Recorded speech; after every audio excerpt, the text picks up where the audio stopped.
వచ్చానండి. ఈరోజు మనం పెసరట్టు వేసుకున్నాం. ఆనియన్ పెసరట్టు ఇలా పెనం బాగా వేడవనివ్వాలి. వేడవనిచ్చిన తర్వాత 2 గరిటెలు గొంత గరిటెతో 2 గరిటెలు ఇలా దోస ఇలా వేసుకొని చక్కగా మొత్తం స్ప్రెడ్ చేసుకోవాలి.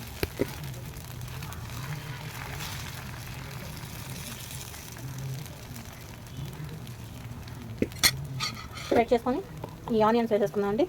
సన్నగా చాప్ చేసుకొని ఆనియన్స్ వేసేసుకొని ఇదంతా దోశలో మధ్యలో స్ప్రెడ్ చేసేసుకున్నాం. ఆనియన్స్ చక్కగా ఇలా అనుకుంటే మగ్గిపోతాయి. ఇప్పుడు ఆయిల్ వేసుకోవాలి. చక్కగా ఈ ఆనియన్స్ మగ్గిపోతాయి కదా.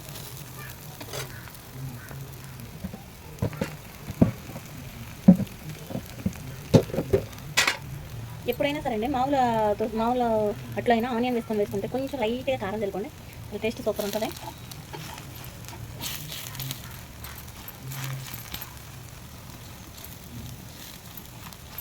ఇట్లా కొంచెం మగ్గనివ్వాలి.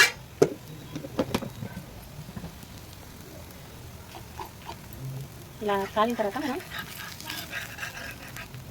ఇలా తీసుకొని చక్కగా మరక వేసుకొని అటు ఇటు 2 సార్లు తిప్పుకుందామండి. కొంచెం బాగా కాలింది కదా.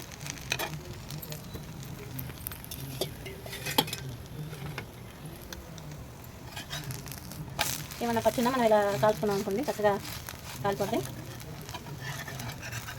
ఇది తీసేసుకొని సర్వింగ్ ప్లేట్లో పెట్టేసుకున్నాం.